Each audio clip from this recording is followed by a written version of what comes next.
Penjelasannya ada dalam hadis. Hadisnya ada dalam Sahih Muslim. Innallaha katabal maqadir.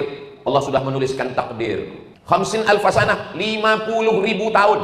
Qabla an yakhluqas samawati wal ard, sebelum Allah menciptakan langit, sebelum Allah menciptakan bumi, 50.000 tahun Allah sudah menetapkan di Lauhil Mahfuz bahwa tsunami itu terjadi, bahwa banjir bandang itu terjadi. Tidak ada kaitannya dengan dosa, tidak ada hubungannya dengan apapun. Memang sudah ketetapan takdir Allah Subhanahu wa ta'ala.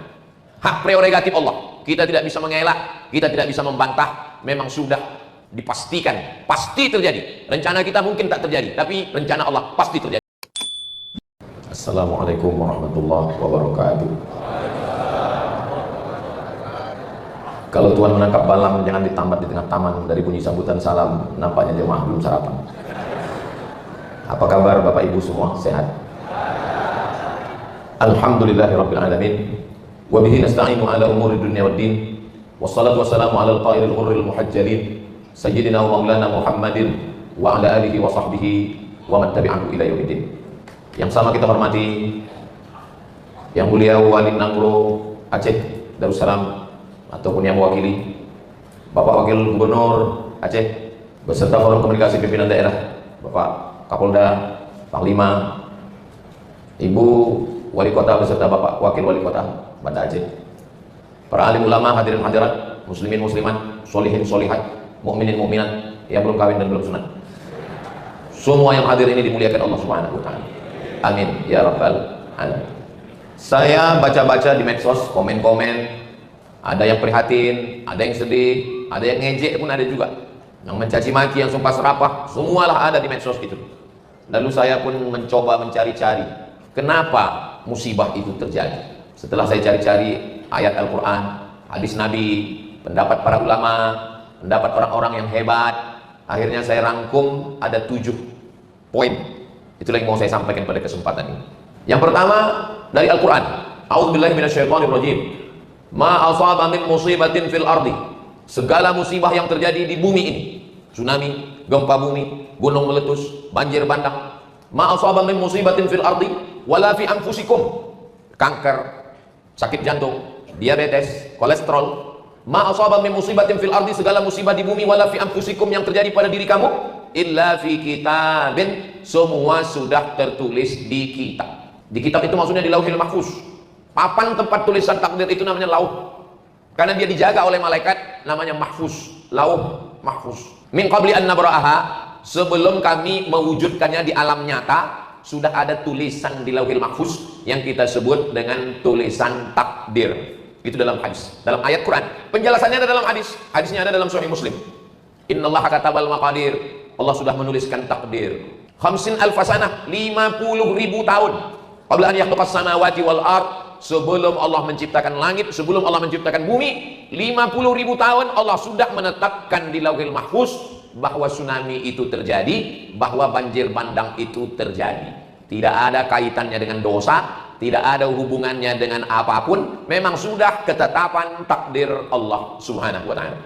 Hak prerogatif Allah. Kita tidak bisa mengelak, kita tidak bisa membantah. Memang sudah dipastikan, pasti terjadi. Rencana kita mungkin tak terjadi, tapi rencana Allah pasti terjadi. Itu makanya rukun iman kita 6. Antu'mina billah wa malaikatihi wa kutubihi wa rusulihi wal yaumil akhiri wa bil qadari khairihi wa syarrihi. Jangan tambah lagi. Sekarang banyak orang ditambahnya pula rukun iman ini macam-macam lagi. Antu'mina billah wa malaikatihi wa kutubihi wa rusulihi wal yaumil akhiri wa bil qadari khairihi wa syarrihi wa bi dokter spesialis dan lain-lain. Saya masih ke dokter, saya masih berobat, saya masih ke rumah sakit, tapi segala yang terjadi itu adalah memang sudah takdir Allah Subhanahu wa ta'ala. Ini yang pertama. Inilah jawaban yang paling enak. Apapun yang terjadi, takdir. Oh, nggak bisa begitu Pak Ustadz. Masa hutan yang dipotong, pokok kayu yang ditumbang, terjadi longsor, kok itu takdir? Sabar dulu, ini kan baru 1. Ini masih panjang ini baru 1. 7 yang mau aku sampaikan. Nah itu makanya kalau dengar ceramah itu jangan dipotong-potong. Saya tahu ceramah saya ini akan dipotong ini. Yang suka memotong hutan itu, dipotongnya juga ceramah saya. Ketika dia dikomplain orang, gara-gara kau memotong hutan lah ini terjadi. Itu sudah takdir Allah. Ini ceramah Ustaz Somad. Jadi rupanya memang tukang potong ini. Inilah bahayanya kalau cita-cita dulu tukang sunat. Akhirnya rencana mau masuk fakultas kedokteran, nggak lulus. Masuk fakultas ekonomi, itulah APBD disunat, buka perusahaan potong kayu disunat, itu semua disunat. Jadi memang yang pertama ini bahwa takdir itu di tengah laut itu kan ada lempengan tanah. Jadi rupanya tanah ini berlapis-lapis. Jadi lapisan yang paling atas itu lempengan ada sambungannya, macam karpet masjid raya ini ada sambungannya. Pas sambungannya itu di tengah di atas Pulau Sumatera di Laut Aceh itu. Jadi ketika sambungannya itu bergeser terjadi gempa. Lalu ketika terjadi gempa di tengah laut sana, airnya itu menyusut, karena bergerak dia menyusut, habis itu naik ke atas. Air yang naik dari laut ke atas itu bahasa Jepangnya tsunami, pakai huruf ta, tsunami. Dari laut maka menyusut dia dulu, menyusut, naik lagi dia ke atas. Itulah dia tsunami. Tapi orang Aceh sebelum orang Jepang ngasih nama itu, dia sudah ngasih nama duluan. Makanya ada di dalam kapal itu. Apa namanya? Smong. Makanya kalau kita mau pakai bahasa kita, jangan sebut tsunami, smong. Jadi kenapa sebagian masyarakat Aceh selamat? Ya karena takdir. Kan pembahasan kita yang pertama ini takdir. Semua sudah takdir. Bagaimana cara membedakannya? Ini cara membedakannya. Kita tidak bisa mengelak. Ada yang bisa kita pilih dan ada yang tak bisa kita pilih. Saya mau bicara di bawah atau bicara di atas. Itu bisa memilih atau tak bisa memilih. Kalau Tuan pergi ke Belawan, jangan lupa membeli kikir. Memang kalau belum sarapan susah kita berpikir. Saya ceramahnya di bawah atau di atas, itu bisa memilih atau tak bisa memilih? Bisa. Saya tadi mau di bawah, tapi kata Pak Wagub, Ustaz Somad di atas. Semua orang mau nengok Ustaz, kata beliau. Kalau Pak Wagub, semua orang memang sudah menengok beliau, tinggal mengajukan proposal aja lagi. Jadi tentang masalah saya mau di bawah atau di atas, itu pilihan. Tapi ada yang tidak bisa memilih. Memang sudah ketetapan Allah. Ini takdir yang nggak bisa memilih. Menjadi orang Sumatera, menjadi orang Aceh. Itu bisa milih atau enggak? Nggak bisa milih. 40 hari dalam kandungan dalam bentuk air, 40 hari dalam kandungan dalam bentuk darah, 40 hari dalam bentuk kandungan dalam bentuk daging, 40, 120 hari. Umur 120 hari datang malaikat. Malaikat tidak pernah membawa kertas mau bertanya, kamu mau jadi apa? A. Arab, A. Aceh, B. Batak, C. Cina. Enggak ada. Maka kita tidak boleh mengejek orang karena sukunya, karena suku bukan pilihan, tapi itu dipilihkan. Saya tidak mau ceramah saya ini nanti dibelokkan. Saya nggak mau orang yang disekolahkan pulang-pulang ke kampung tiba-tiba judul lagunya pulang-pulang berbadan dua. Mohon maaf, tidak layak, tidak sopan. Tiba-tiba ditanya sama bapaknya, kenapa kau kukuliahkan, kukirim duit, kubelikan kos-kosan, kubelikan motor, kenapa bisa terjadi? Dijawabnya dengan ringan, kata Ustaz Somad, ini takdirnya. Nanti Pak polisi menangkap, kenapa kau mencuri? Sudah ketetapan Allah. Padahal ini bisa memilih, tapi tsunami datang, itu tidak bisa dipilih. Memang sudah ketetapan Allah Subhanahu wa taala. Kita hanya bisa berkata inna lillahi wa inna ilaihi raji'un. Kenapa Ustaz dari tadi matanya menengok ke sana? Saya nengok jam terus. Itu penempatan jam di situ memang sudah bagus. Itu untuk khotib. Khotib memang katanya ke situ. Karena tertulis di sini ceramah tak boleh lebih dari 15 menit. Jadi sinkron di antara yang di sini dengan di situ. Saya terus terang Masjid Baitur Rahman ini. Dulu waktu kita kecil-kecil di kampung, yang digambar orang di dinding rumah-rumah itu, Masjid Baitur Rahman ini adalah masjid ikon. Carilah di rumah-rumah orang tua-tua zaman dulu. Itu lukisan, gambar, kalender, itu Masjid Baitur Rahman karena ikonik, ikon. Saya pergi ke Jakarta, dari Jakarta ke Yogyakarta, dari Yogyakarta naik mobil ke rumah Ustadz Salim Afillah. Sampai di rumahnya, di dinding kamar rumah emak beliau itu ada gambar sulaman benang. Saya tengok, Allah. Nanti kalau Bapak Ibu panjang umur ke Jogja singgah ke rumah Ustadz Salim, ke rumah emak beliau, di dinding rumahnya itu gambar sulaman Masjid Baitur Rahman. Jadi kalau saya ditanya, di antara semua masjid di Indonesia ini, masjid manalah yang Ustadz paling ingin ceramah? Masjid Baitur Rahman itu. Dan hari inilah baru sampai kemari. Hari inilah baru saya sampai kemari. Dan saya orang memang nggak pernah minta, nggak pernah saya request ke Ustadz Nazar sama Ustadz Riza yang mengurus jadwal, tolonglah jadwalkan aku Baitur Rahman, nggak pernah. Saya kan jaga harga diri saya juga. Di hari ini tercapai cita-cita saya, bisa saya berdiri di Masjid Baitur Rahman yang dari kecil saya tengok gambarnya ditulis di dinding. Andai saya mati sebelum ini, mungkin penasaran ruh saya. Tapi sesudah ini, tapi jangan pula bilang, sesudah ini Ustaz mau mati-matilah.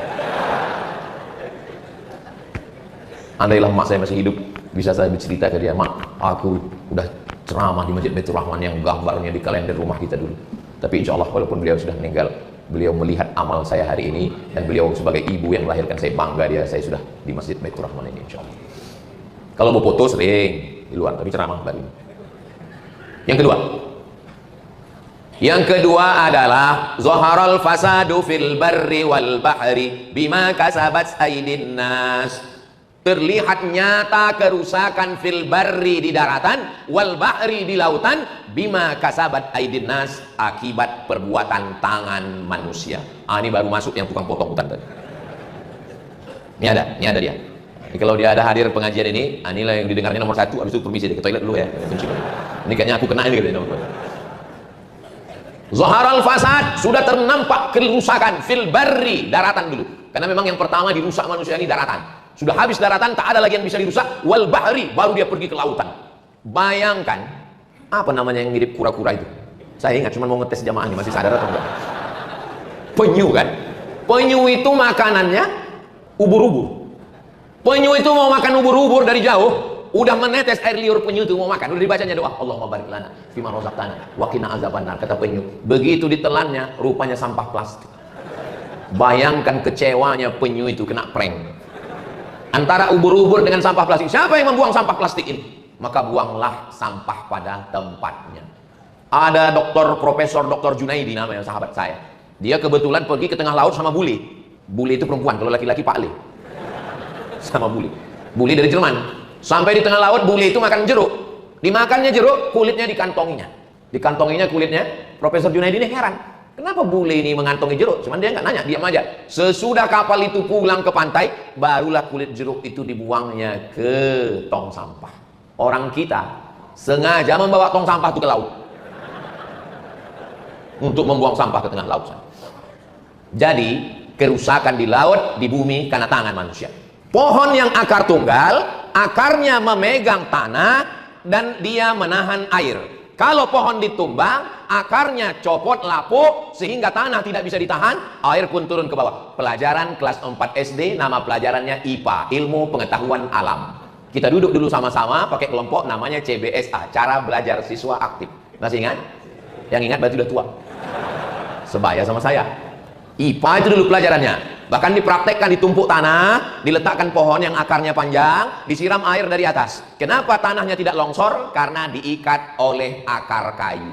Akar kayu ini dipotong, lalu kemudian lapuk sehingga tidak bisa lagi ditahan, dan terjadilah banjir bandang habis. Memang di Malaysia banjir juga, Kedah banjir, Kelantan banjir. Cuman di tempat mereka yang banjir, yang turun dari atas langit itu cuman air. Tempat kita bisa pula turun dari atas langit itu kayu gelondongan. Ya, dari mana ini datang kayu-kayu ini? Nah, ini ayat yang kedua. Memang kerusakan akibat tangan manusia. Tangan saya nggak pernah memotong, Ustadz. Tangan saya nggak pernah megang kampak. Tangan saya nggak pernah megang sinso. Tangan saya, memang tanganmu tidak pernah motong, tapi tanda tangan sudah meluluh lantakkan. Makanya saya seumur-umur hidup saya ini sudah umur, banyak orang salah sangka. Saya selalu dibilang orang, Ustaz umurnya 28 ya? Saya bilang, saya ini umur saya 48 lahir, tapi orang tuh berkeras juga udah 28 lah, saya bilang, apa. Saya seumur-umur ini, lahir 1977, sekarang sudah 2025, sudah 48 umur saya. Saya belum pernah sekalipun sholat minta hujan ketika Riau berasap. Jarak pandang di kota Pekanbaru sudah tinggal 30 meter lagi. Mata sudah perih pakai masker. Tolonglah Ustaz sholat istisqa. Nggak mau saya. Sekalipun saya nggak mau. Kenapa? Karena yang membakar hutan itu ikut juga sholat. Kuat pula nangis dia lagi. Ya Allah.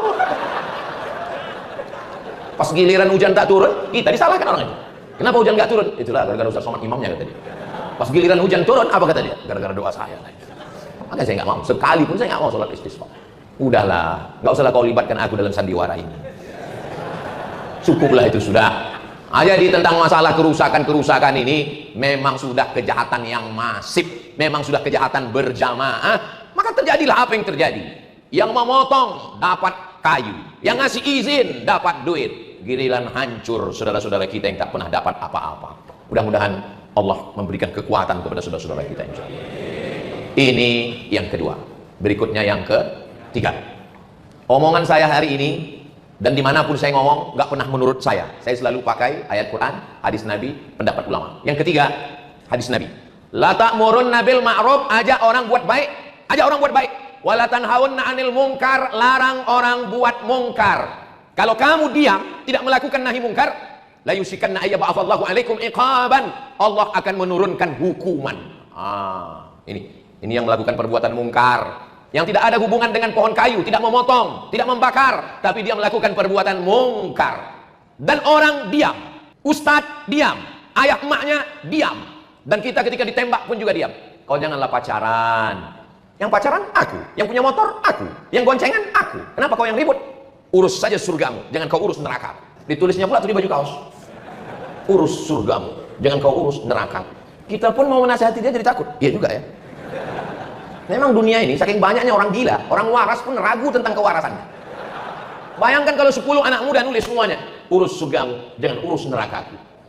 Kita pun terdiam jadinya. Makanya itulah pentingnya kita ngaji dengan UAS, Ustadz Akal Sehat. Kalau kita begini gimana jawabnya? Jawabnya begini, memang motornya motor kau, memang duitnya duitmu, memang perempuan itu pacar kau, tapi kalau azabnya datang aku kena juga, bodoh. Begitu. Karena ketika buat dosa, buat maksiat, tsunami datang, gempa bumi datang, gunung meletus. Memangnya waktu tsunami itu datang, ditengoknya dulu. Ini rumah orang soleh, kami sana dulu ya. Gitu. Mana ada, disapunya semuanya. Itu air yang turun dari atas gunung itu. Padahal kan sudah ada jalur sungai. Sungai itu kan belok ke kiri, belok ke kanan. Gak mau dia ikut jalur itu. Rata semua dibuat. Habis, rumah orang baik kena, orang yang tak baik pun kena. Mudah-mudahan orang-orang baik yang meninggal dunia menjadi syahid insya Allah. Adapun orang yang tak baik meninggal dunia, ya mudah-mudahan diampunkan Allah juga dosa. Saya tahu kalian udah semangat kali ngomong amin. Enggak boleh, karena boleh jadi di ujung-ujung umurnya itu, karena tertulis waktu malaikat mau mencabutnya itu, dia menengok tulisan la ilaha illallah. Kita husnuzon, bisa jadi dia mati dalam keadaan husnul. Dari bunyinya nggak setuju nampaknya. Enak kali Pak Ustaz. Dia yang pacaran, dia yang maksiat, dia yang LGBT, dia yang homo, dia yang lesbi, musibah datang dia yang ngundang, begitu dia mati Ustaz doakan pula dia husnul khotimah. Aku nggak setuju. Ya nggak apa-apa kalau nggak setuju, silakan. Tapi kita semua akan mati. Mudah-mudahan kita ini semua mati dalam keadaan husnul khotimah.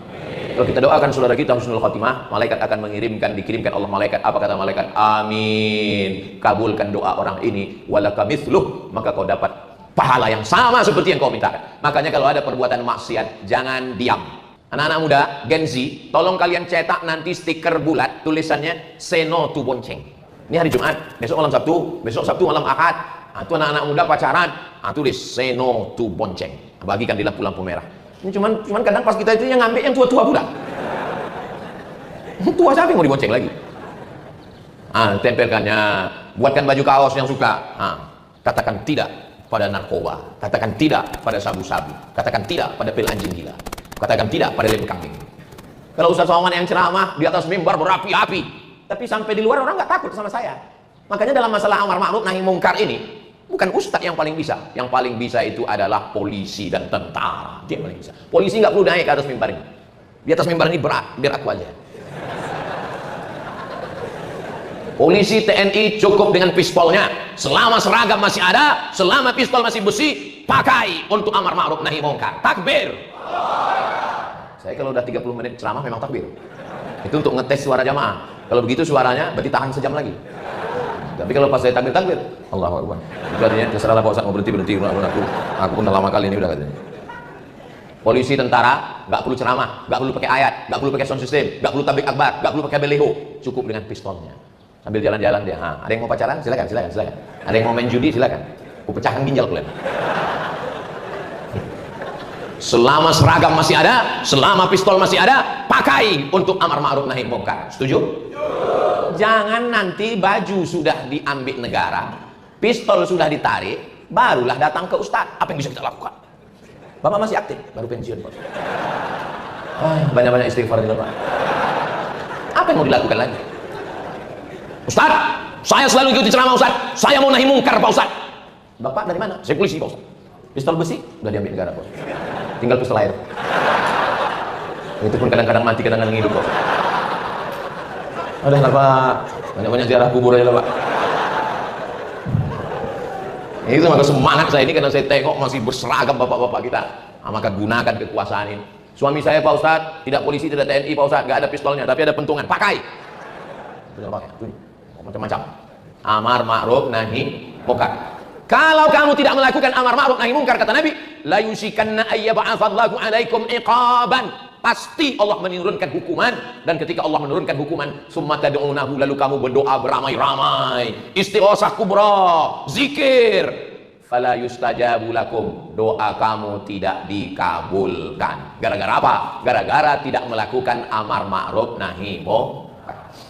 Makanya pejabat-pejabat sangat bisa, kepala dinas, kepala badan, kepala kantor, yang ada kepala, yang tak berkepala, bisa. Wali kota, wakil wali kota, langsung masuk ke sana kemari, dapat laporan dari masyarakat, datang. Gubernur, wakil gubernur, sangat bisa. Nah, ini adalah ajaran agama Islam. Jadi dalam Islam itu, kalau mau melihat orang berkuasa, ketika dengan kekuasaan dia bisa melaksanakan amar ma'ruf nahi munkar. Man ra'a minkum munkaran, siapa yang menengok kemungkaran, falyughayyirhu biyadihi, dengan tangan. Dengan tangan dulu. Nggak bisa dengan tangan, fabilisan, dengan lidah. Saya ini nggak punya tanda tangan. Saya nggak punya martil palu hakim konstitusi Mahkamah Agung. Saya tak punya kekuasaan, tapi saya masih punya suara. Itu pun kalau mikrofon masih hidup. Kalau mati mikrofon hilang juga suara. Makanya di beberapa tempat kalau saya ceramah itu kadang-kadang mati begitu. Kenapa? Panitianya ketakutan. Daripada kita kena amuk, bagus mic kita matikan. Tapi di Aceh ini saya ceramah belum pernah mic-nya mati. Nah, itu karena saya tengok udah agak-agak mau mati.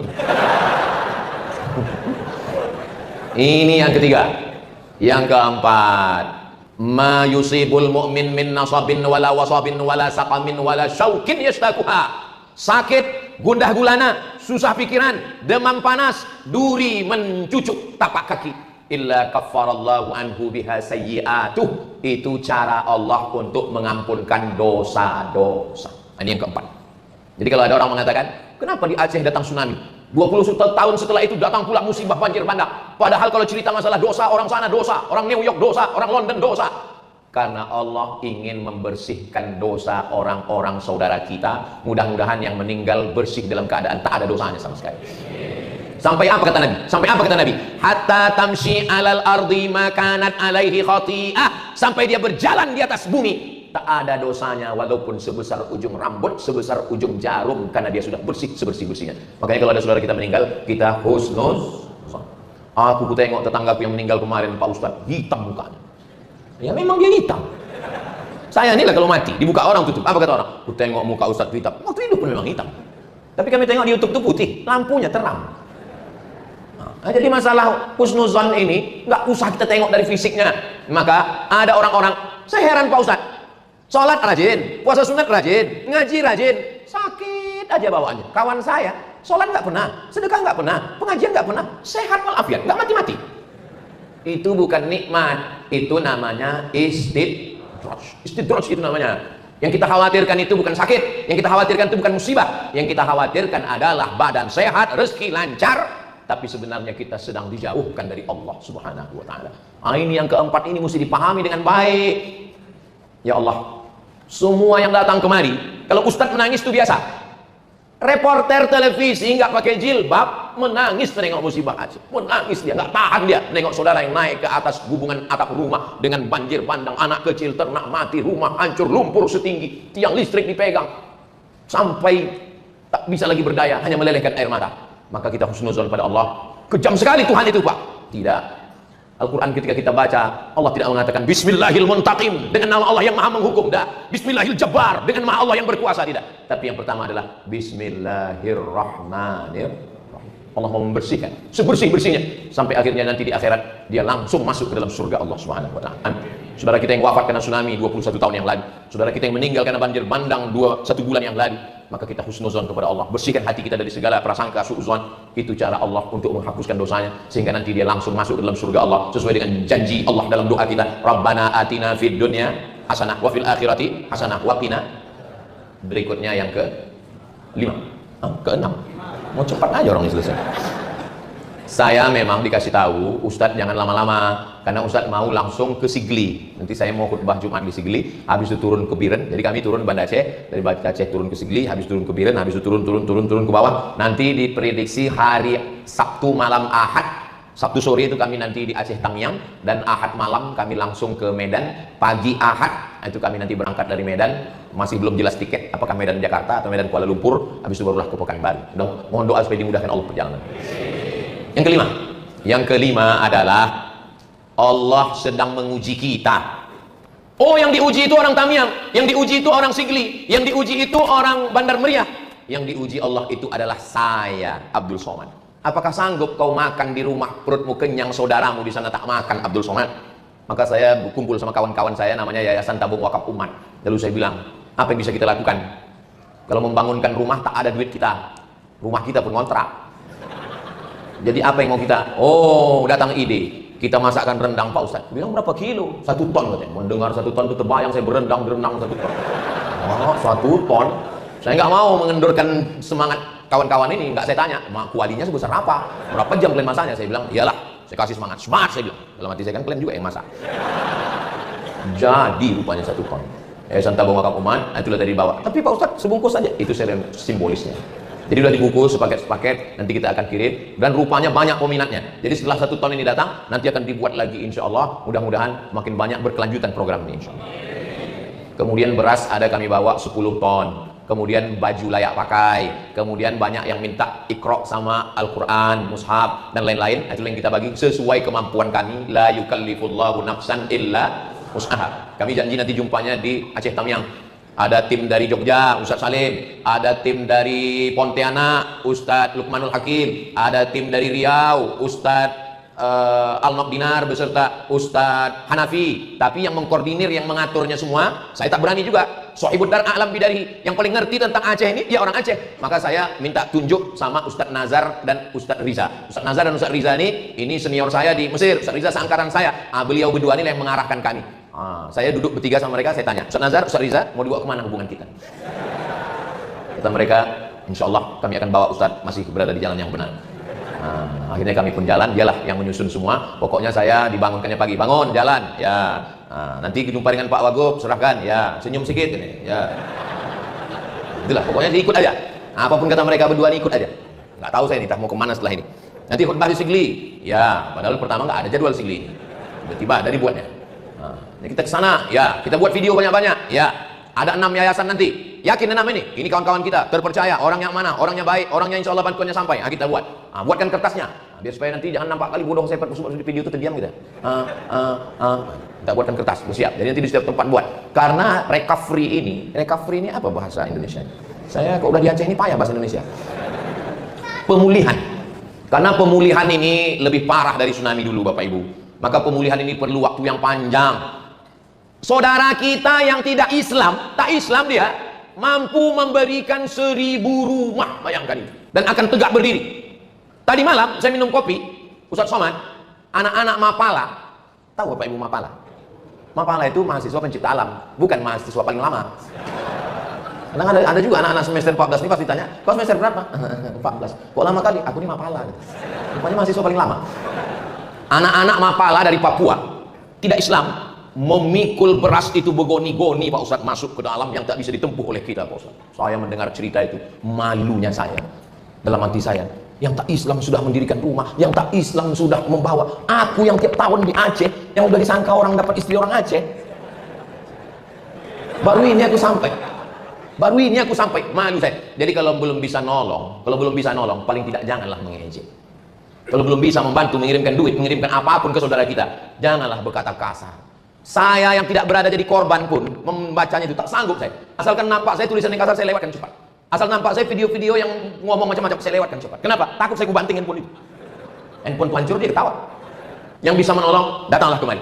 Ustadz Riza, Ustadz Nazar, ya. Saya kebetulan di Kuala Lumpur ini, di Malaysia. Gimana kalau kita jumpai Pak Menteri Agama? Siap. Terbang Ustadz Riza dengan Ustadz Nazar langsung dari Banda Aceh ke Kuala Lumpur. Kami pun menjumpai Pak yang berhormat Menteri Agama. Akhirnya kami sampaikan, Pak Menteri, ini kawan saya 2 orang. Bagaimana Aceh sekarang Pak Ustadz? Pas jumpa sama dia, bagaimana Aceh? Kami mohon bantuan dari masyarakat Aceh Pak, begini-begini. Kalau tidak bisa G2G, negara to negara, nanti kirimkan aja ke yayasan terpercaya. Nanti kami akan sampaikan Pak. Insya Allah Pak Ustadz, kata beliau. Saya yakin insya Allah itu, karena dia orang Malaysia. Kalau insya Allah kita agak berat sedikit. Jadi memang relawan-relawan ini sudah turun semua. Jadi sebenarnya ini adalah ujian. Di saat kita senang, banyak kawan. Di saat kita ketawa, banyak teman. Tapi di saat kita sedang susah, orang senang, banyak kawan. Orang susah, punya sahabat sejati. Kalau mau menengok sahabat sejati Aceh, inilah yang datang beberapa hari ini, walaupun terlambat. Salah satunya UAS, ujian akhir semester. Saudara yang dimuliakan Allah SWT. Berikutnya yang ke-6. Yang ke-6, Ini saya baru dapat temuannya ini, yang keenam ini. Baru pagi tadi dapat saya. Ini tidak ada di dalam Quran, tidak ada di dalam hadis, tidak ada di dalam pendapat ulama. Di Quran saya cari nggak ada, di hadis pun tak ada, dalam pendapat ulama pun tak ada. Enam ini adalah doa orang-orang yang terkabul. Hah? Siapa yang terkabul minta bencana nih Pak Ustaz? Rupanya bupati-bupati wali kota ini selalu datang ke gubernur minta APBD. Minta, gubernur nggak ada duit. Karena semua dari pusat nggak ada. Bingung lah gubernur sama wakil gubernur. Oh, dapat dari mana? Rupanya datang musibah ini. Akhirnya cairlah duit. Kontraktor-kontraktor, perusahaan-perusahaan datang ke Pemda. Mana proyek Pak? Mana ada proyek sekarang? Defisit, duit susah. Begitu bencana ini datang, dicairkan 60 triliun untuk musibah Sumatera, 30-nya untuk Aceh. Akhirnya bupati kepala daerah, rupanya orang ini banyak pergi umroh untuk berdoa supaya cair duit ini. Itulah maka cair duit ini. Tuh. Saya pun baru dapatnya tadi pas sarapan tadi, ngobrol dengan Pak Wagub. Tadi saya dengar, oh begitu rupanya, saya bilang. Nggak ada proyek di Aceh Pak Ustadz, karena nggak ada duit. Sekarang setelah turun 3 triliun ini, proyek pembuatan rumah, proyek itu, proyek ini. Jadi ini memang ada beberapa orang yang berdoa ini. Tapi kalau bisa janganlah kalian berdoa lagi. Aku minta sama kalian janganlah berdoa lagi. Kebetulan di depan saya ada ibu wali kota Banda Aceh. Kenapa Banda Aceh nggak kena? Rupanya wali kota Banda Aceh ini yang nggak pernah minta dana tadi. Akhirnya nggak turun dari sini. Bapak Ibu yang dimuliakan Allah Subhanahu wa Ta'ala, saya paham. Saya sebelum datang kemari ini pikiran saya ini kusut, bawaan saya tegang. Rupanya Pak Wagub ini tahu, dia menengok saya. Ini Ustaz Somad ini kalau dibawa cerita susah nanti dia berapi-api ini dia semimbar. Dibawanya cerita gitu baru agak tenang saya sedikit. Masya Allah, tabarakallah. Innama amruhu idza arada syai'an ayaqula lahu kun fayakun. Bapak Ibu kalau tak percaya bahwa sekarang tak ada duit, nanti kalau saya ngomong tak percaya, bukalah Google. Kita buka sama-sama ya. Mudah-mudahan ada signal. Coba tulis itu. APBD Riau 8 triliun. APBD Riau 2006 8 triliun. Mana provinsi yang paling kaya? Kalimantan Timur. Berapa? Kalimantan Timur 14 triliun. Aceh 11 triliun. Begitu ada musibah nih 30. Jangan tepuk tangan, nanti datang dia lagi. Masaibu qaumin inda qaumin fawaidu. Pepatah Arab, bukan hadis. Musibah bagi suatu kaum, tapi sebenarnya di balik itu ada fawaid, ada manafik, ada hikmah. Asa an takrahu syai'an, boleh jadi kamu benci sesuatu. Wa yaj'alallahu fihi khairan katsira. Ada kebaikan-kebaikan. Karena sudah terjadi, mau diapain lagi? Tak bisa kita tolak, maka kita tinggal mengambil hikmah-hikmahnya. Kita kawal, kita doakan. Tapi jangan gara-gara ini lalu NGO, non-government organization, LSM, jangan sampai berhenti. Terus, apa yang bisa kita bantu? Kita bantu. Ini kawan-kawan saya yang dari Medan menunggu nih di Aceh Tamiang. Ustaz Somad, kami menunggu. Kapan Ustaz datang? Aku bilang, aku baru datang hari Ahad. Kami udah nunggu dari semalam, kata dia. Salah kalian lah, kenapa nggak tengok jadwal? Aku bilang. Disangkanya semalam saya langsung terbang ke Aceh Tamiang. Kami di Banda Aceh dulu, baru turun ke bawah. Hari Sabtu malam Ahad baru kami sampai di Aceh Tamiang. Saya bilang, jadi dengan adanya musibah ini, nampaklah kuasa Allah SWT. Orang yang baik sedang dinampakkan kebaikannya. Orang yang silap dan salah dihapuskan dosanya. Kita berharap mudah-mudahan kita semua tidak menambah, redam, remuk, hancurnya hati saudara kita. Berlapang dada, ada sikit-sikit, ya bersaudara kita, karena ada beban yang paling berat. Terakhir yang ketujuh. Yang ketujuh, ada amal yang tidak keluar darah. Amal keluar darah, mati syahid. Ini amal tak keluar darah. Ada amal yang tak keluar keringat. Keluar keringat, tawaf, sa'i, umrah, jihad. Ini nggak keluar keringat. Ada amal yang tidak keluar duit. Yang keluar duit, zakat, wakaf, infak, sedekah, wasiat, hibah, ghanimah. Ini nggak keluar duit. Tidak keluar darah, tidak keluar duit, tidak keluar tenaga. Amal ini amal yang paling besar pahalanya. Apa itu amal? Ridho menerima takdir Allah. Inilah amal yang sedang diberikan Allah kepada orang Aceh. Orang Aceh didatangkan Belanda. Negeri yang tidak bisa dijajah oleh Belanda adalah Aceh. Orang Aceh melihat hidup ini kecil setengah sayap nyamuk seperti hadis Nabi. Apa kata orang Aceh? Kalau aku mati, aku akan mati syahid. Kalau aku hidup, besok pagi aku minum kopi di Mulabu. Itu terjemahan bahasa Indonesia. Tengku Umar, beliau meninggal sebagai seorang syahid. Saya ziarah ke makam beliau, masuk ke dalam hutan. Apa kata yang menjaga makam? Tengku Umar ini, Ustaz Somad, jangankan hidupnya, jenazahnya pun ditakuti Belanda. sampai dicari mereka jenazahnya. 6 bulan orang menggalinya lagi, jenazahnya masih tetap utuh, tak dimakan cacing tanah. Begitu janji Allah. Itulah ayat yang dibaca qari kita tadi. Wala taqulu liman yuqtalu fi sabilillahi amwat. Jangan kau katakan mereka mati, bal ahya, mereka hidup. Sudah meninggal pun dia tak dimakan cacing tanah. Kita masih hidup dan dimakan cacing. Kenapa? Diabetes meletus. Mohon maaf kalau ada bapak ibu yang tersinggung, kebetulan penyakitnya sama, jangan. Kunci mendengar ceramah saya ini satu, jangan tersinggung. Ada beberapa jamaah tersinggung, pulang, meninggal. Datang Belanda, Belanda tak bisa masuk. Jangankan Tengku Umar, jangankan Panglima Polem, yang perempuan Malahayati, yang perempuan Cut Nyak-din, takut Belanda, diasingkan ke negeri yang paling banyak pengetahuannya, Sumedang. Pengetahuan, iya, karena Sumedang itu banyak tahu. Cut Nyak-din diasingkan ke Sumedang. Kenapa? Karena kalau dia dibiarkan di sini, dia punya magnet, orang Aceh akan ikut berjuang sama dia. Diasingkan dia ke Sumedang. Perempuannya gitu, luar biasa. Makanya kalau ada orang luar Aceh yang bisa mendapatkan istri orang Aceh, itu orang yang luar biasa. Sampai mana tadi ceritanya? Datang Jepang, Jepang tak masuk. Datang Dom, selesai. Datang tsunami, selesai. Datang apapun yang datang kemari, tidak ada orang Aceh yang murtad, nggak ada. Tidak ada orang Aceh yang menurut psikolog, kalau sudah kehilangan rumah, kehilangan ayah, kehilangan keluarga, itu untuk menyembuhkan healingnya, menyembuhkan psikologisnya, pikirannya. Mereka psikolog-psikolog yang ngerti, bingung mereka. Kok bisa orang Aceh tetap sehat walafiat? Karena kekuatannya berpegang pada la ilaha illallah Muhammadur Rasulullah. Maka saya tak pernah menceramahi. Saya hanya cerita. Saya kalau di Aceh ini hanya cerita. Tak pernah saya menceramahi. Marilah Bapak Ibu kita bersabar, kata orang Aceh. Alah, kau ngomong gitu belum pernah kau kena tsunami. Cobalah perhatikan ceramah saya di Aceh. Pernah saya ajak orang Aceh, marilah kita berpegang teguh pada Allah. Orang Aceh kalau dengar itu senyum. Alah, kau dikejar Belanda itu. Kami Belanda, Jepang, daerah operasi militer, tsunami, datang lagi. Datang dari laut, 2 km daratan, habis, turun dia lagi. Akhirnya orang pindah ke gunung. Dari gunung pula.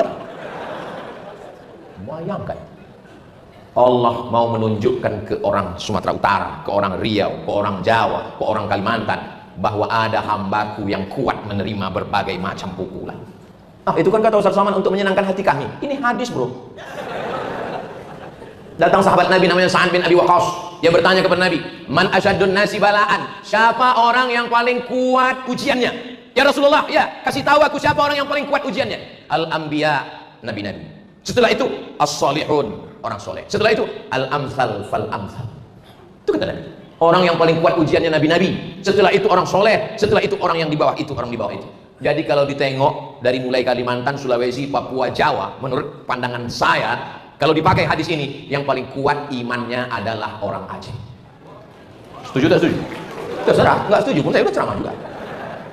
Makanya menurut hadis ini, kekuatan iman itu diuji. Kenapa? Karena kalau saya menggali tanah di belakang rumah saya, tiba-tiba cangkol saya itu bunyinya pup.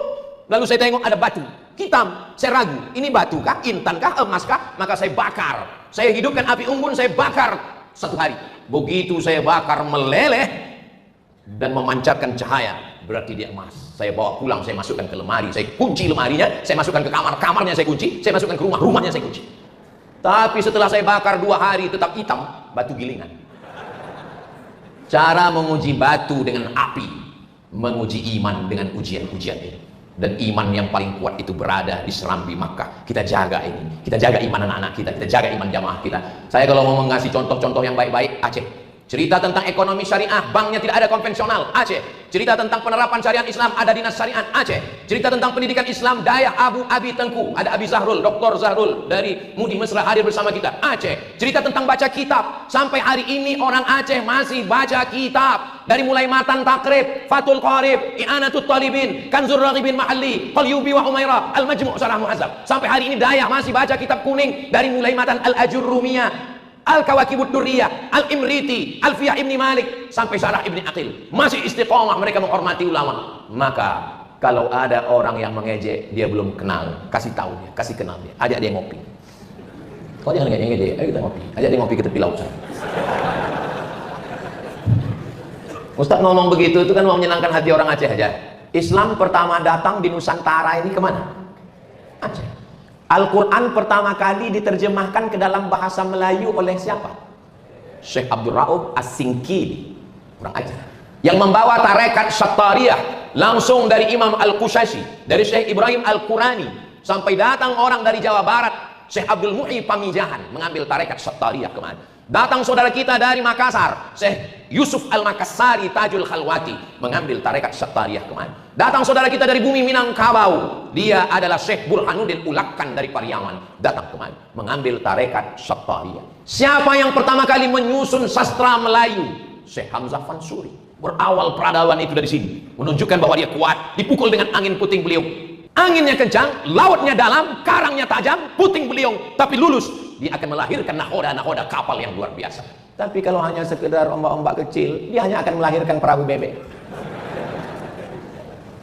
Jadi kalau ada anak-anak sekarang, kenapa ujian ini begini berat Pak Ustaz? Kenapa begini? Ini namanya generasi strawberry. Generasi strawberry itu ditengok cantik, tapi kena panas sedikit layu, letoy, lemah, letih, lesu. Berarti kau tak layak jadi orang Aceh. Cepat kau ke laut. Sudah lama ikan hiu itu nunggu kau membacakan doa Allahumma barik lana fima razaqtana wa qina adzabannar.